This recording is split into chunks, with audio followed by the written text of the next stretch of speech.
नमस्कार मित्रों, मैं महेंद्र नामा माइंड समझ चैनल में आप सभी का स्वागत करता हूं। और रोज की तरह आज फिर हम एक आध्यात्मिक विषय के ऊपर चर्चा करेंगे। और जिस उपनिषद के बारे में हम आज चर्चा करने वाले हैं और जिसको समझने की हम कोशिश करेंगे, उस उपनिषद का नाम है मांडुक्य उपनिषद। अब ये जो मांडुक्य उपनिषद है, ये कौन से वेद से लिया गया है? तो ये लिया गया अथर्ववेद से। अथर्ववेद से ये लिया गया है। और ये जो उपनिषद की जो सूची है, जिसमें 13 महत्वपूर्ण उपनिषद है, उनमें से सबसे छोटा उपनिषद है। इस उपनिषद में मात्र 12 मंत्र है। मतलब ईश्वो उपनिषद के अंदर तो 18 मंत्र थे, मगर इस उपनिषद में उससे भी कम है। और लगभग 12 मंत्र है, जो कि सबसे कम मंत्र है अगर हर उपनिषद को देखा जाए। तो सबसे छोटे उपनिषद की श्रेणी में ये आता है मांडुक्य उपनिषद। अब ये जो मांडुक्य उपनिषद है, इसके अंदर है क्या, इसमें क्या बताया गया है इस उपनिषद के अंदर? तो इस उपनिषद के अंदर बताया गया ओमकार। ओमकार जो हम लोग ओम का जो जप करते हैं, ओम का जो चैंटिंग करते हैं, ये जो ओम है, जो ये ब्रह्म को संबोधित करने का जो श्रेष्ठ जो होता है, श्रेष्ठ वे, वो ये ओमकार ही होता है। इसी के माध्यम हम ब्रह्म को संबोधित कर सकते हैं। अब इस ओमकार के बारे में बताया गया है कि इसमें कितने चरण और कितनी मात्राएं हैं, मतलब किस तरह से ये ओमकार है। तो अब इसमें ओमकार में 3 मात्राएं, जैसा कि हम सब लोग ओमकार का चैंटिंग तो करते हैं। तो ओमकार का जब हम चैंटिंग करते हैं तो 3 तरह की मात्राएं होती, अ, उ और म। तो ये जो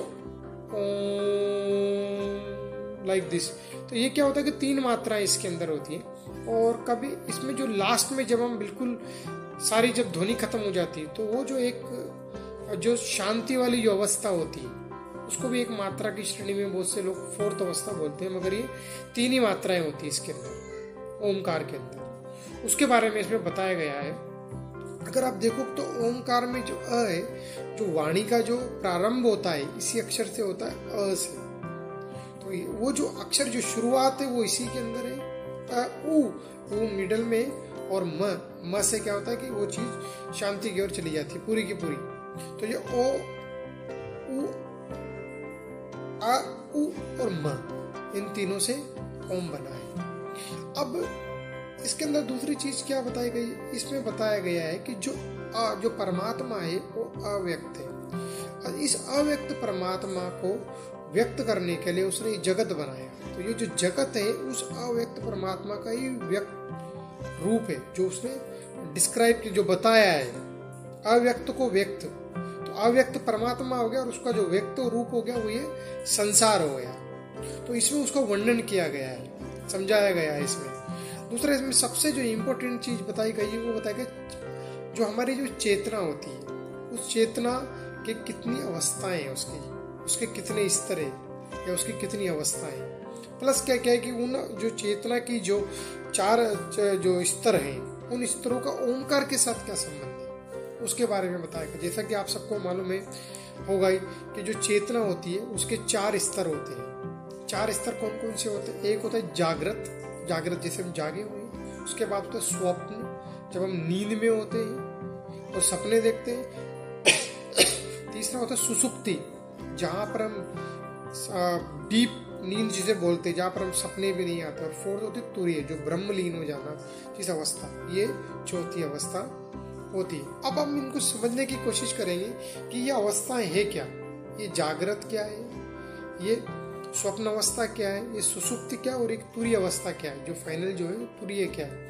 अब जागृत अवस्था, जैसे अभी हम हम जो भी देख रहे हैं, ये जागृत अवस्था में देख रहे हैं। जो हमारे सामने जो भी तथ्य मतलब जो भी हो रहा है, जैसे मैं आपसे बात कर रहा हूँ, आप मेरी बात सुन रहे हैं, एसी चल रहा है, यहाँ पर लोग इधर उधर घूम रहे हैं, प्रकाश हो रहा है। तो ये जितने भी तथ्य मेरे इर्द गिर्द हो रहे हैं, वो किस अवस्था में मैं देख पा रहा हूँ? जागृत अवस्था, जिसे बोलते हैं तथ्य, जहां पर मुझे सारे तथ्यों का आभास हो रहा है। तो ये कौन सी अवस्था है? जागृत अवस्था। जब हम लोग रात को सोने के लिए जाते हैं, जब सोते हैं, तो सोते वक्त क्या होता है कि हमारे को सपने आते हैं। तो वो जो सपनों वाली जो अवस्थाएं होती है, उसको क्या बोलते हैं? स्वप्न अवस्था।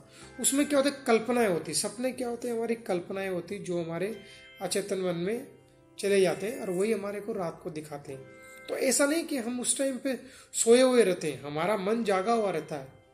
अगर आप इसको देखना भी चाहेंगे ना, तो अगर आप, मैं स्मार्ट वॉच यूज करता हूँ, तो स्मार्ट वॉच में मैं नींद को ऑब्जर्व करने के लिए उसमें जो प्रोग्राम उसको देखता हूँ, तो उसमें आता है कि रैपिड आई मूवमेंट, आप सोए तो सही मगर आपके रैपिड आई मूवमेंट कितनी देर तक होती रही।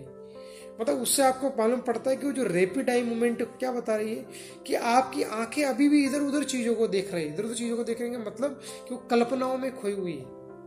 तो आपकी आंखें पलकें बंद है मगर उन पलकों के अंदर भी जो पुतलियां हैं आपकी, वो जो बॉल से वो मूवमेंट कर रही है। तो वो जो अवस्था होती है वो हमारी स्वप्न अवस्था होती है। उसमें हमको स्वप्न आते रहते हैं, कंटिन्यू हमारी कल्पनाओं को पंख लग जाते हैं और वो उड़ान भर लेती है और हम इधर उधर घूमते रहते हैं। ये जो अवस्था होती है ये स्वप्न अवस्था जिसे बोलते हैं, कल्पना वाली अवस्था। अब इसके बाद में जो अवस्था होती है सुषुप्ति अवस्था। अब ये सुषुप्ति अवस्था क्या है? अब सुषुप्ति अवस्था सपने जब खत्म हो जाते हैं, मतलब जब सपने भी नहीं आते हैं, जब साउंड प्रूफ जिसे नींद बोली जाती है, जहां पर साउंड लेस, बिल्कुल भी किसी तरह का कोई डिस्टर्बेंस नहीं है मन के अंदर, न कोई कल्पना है, कुछ भी नहीं है, वो जो अवस्था होती है वो सुषुप्ति अवस्था होती है। अब सुषुप्ति अवस्थाओं में ये भी इस तरह से बता सकते हैं कि भाई स्वप्न वाली अवस्था में मन भरा हुआ है कल्पनाओं से।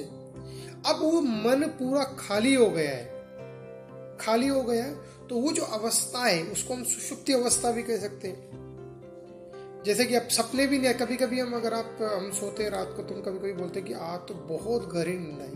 गहरी नींद का मतलब क्या है?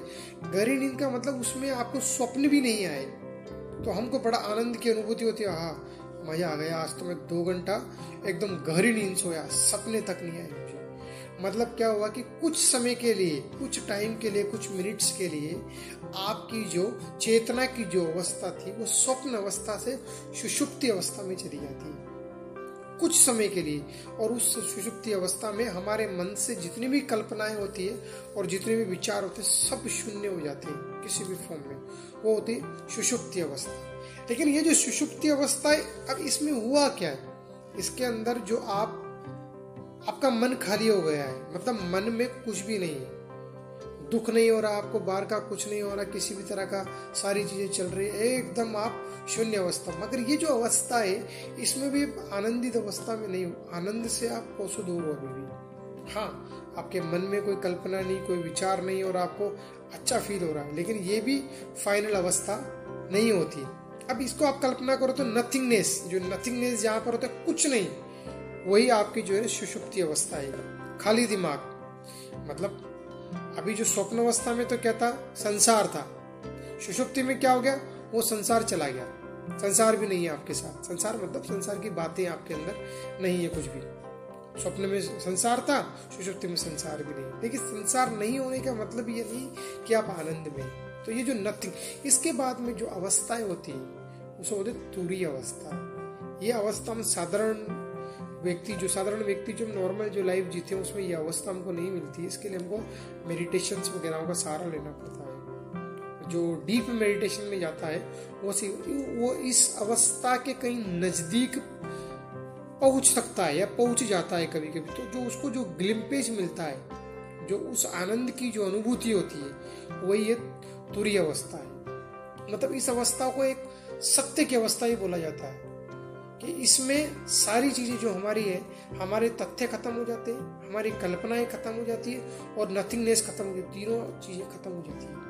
ये तुरीय अवस्था होती है, ये ब्रह्म की लीन हो जाने की अवस्था होती है, ये सत्य को जानने वाली अवस्था होती है, ये अवस्था। तो ये चारों जो अवस्थाएं, ये जो चारों जो स्तर है वो हमारी चेतना के स्तर है। लेकिन हम ज्यादातर तो हमारी जिंदगी जो होती है वो या तो चेतना अवस्था में हमेशा चलती है, सोते जब स्वप्न अवस्था में। सुषुप्ति अवस्था भी हमारे को 8 घंटे की नींद में कुछ 1-2 घंटा हमारे को सुषुप्ति अवस्था में हम चले जाते हैं। मगर तुरीय अवस्था में ऐसा नहीं है। तुरीय अवस्था में जाने के लिए आपको मेडिटेशंस वगैरह करने होते हैं और एक अंदर जानने की इच्छा होनी चाहिए। तो ये जो चेतनाएं होती है इसको आगे बढ़ाए, चेतनाओं के स्तर को आप बहुत ऊंचा उठा सकते हैं आप। तो ये सबसे जो उच्चतम जो होती है अवस्था वो तुरीय अवस्था होती है। उस तुरीय अवस्था में भी आपको सब चीजों का, उस तुरीय अवस्थाओं में आपको बाकी सब जो जितने भी जो स्तर है उनका भी ज्ञात रहता है आपको कि कौन कौन से स्तर है आपके। तो ये सब चारों अवस्थाएं, और इनको ओमकार से भी जोड़ा गया है कि जो ओमकार से ये जो अवस्थाएं किस तरह से जुड़ी हुई है वो इस उपनिषद में समझाया गया है। तो बड़ा अच्छा उपनिषद है, अगर आपको पढ़ने का मौका मिलता है तो जरूर इसको पढ़िए। और सबसे छोटा उपनिषद है, जो खाली 12 मंत्र है इसमें, बट वो मंत्र ऐसे हैं कि गागर में सागर भरने जैसे हैं। तो आप पढ़िए, मैं आशा करता हूँ कि आप मेरी बातों से कुछ आपके अंदर जिज्ञासा पैदा हुई होगी।